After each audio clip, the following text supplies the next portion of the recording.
Hi, I'm Dan, doing another guest review for Geekanoids.co.uk and their YouTube channel, youtube.com/Geekanoids. Today I am reviewing the Griffin Loop, which is an iPad stand from Griffin, and it is a really simple stand, but really quite effective. To sort of go along with the simple ethos of the product, it comes in quite nice, simple packaging, and it's just this sort of single card piece, which is quite nice because you do think it's a little bit of a waste of paper when you get such elaborate packaging that I have seen on really quite simple products like stands and cases. So there's the packaging.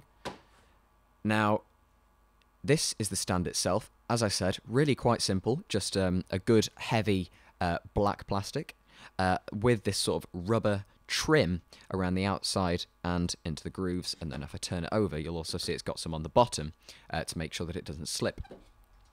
If I hold it side on there, you can see it's got these sort of two notches, one there, so that the iPad can sit in there quite nicely, and then it's also sort of got this sloping design so that it angles it quite nicely towards you.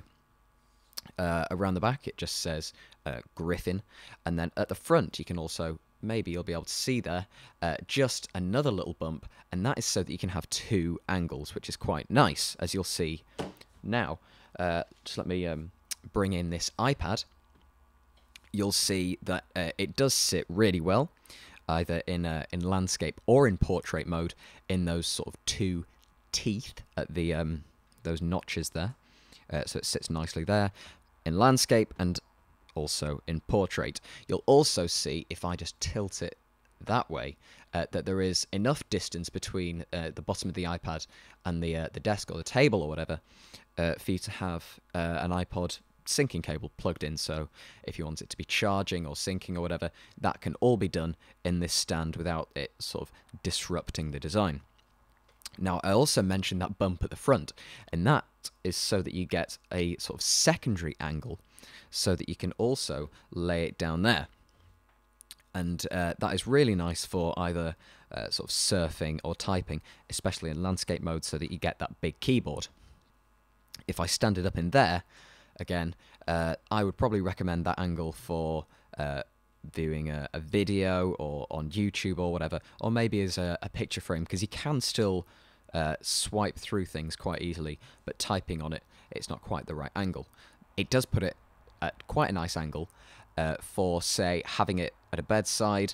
I know that there are quite a few apps out there that have a sort of alarm clock feature or a photo slideshow or something like that. It would be perfect as a companion to the Griffin Loop.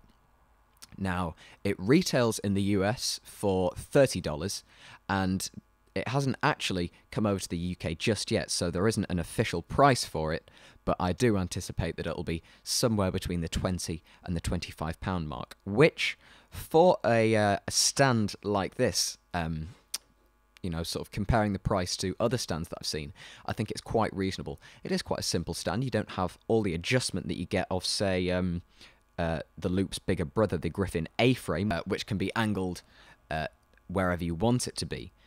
But I think the two angles that they've given you are great for, you know, watching movies or typing and surfing and things.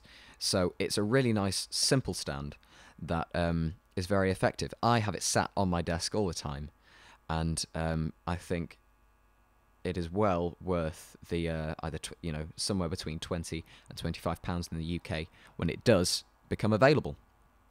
This video review is sponsored by EasyDraw, making drawing fun on Mac OS X.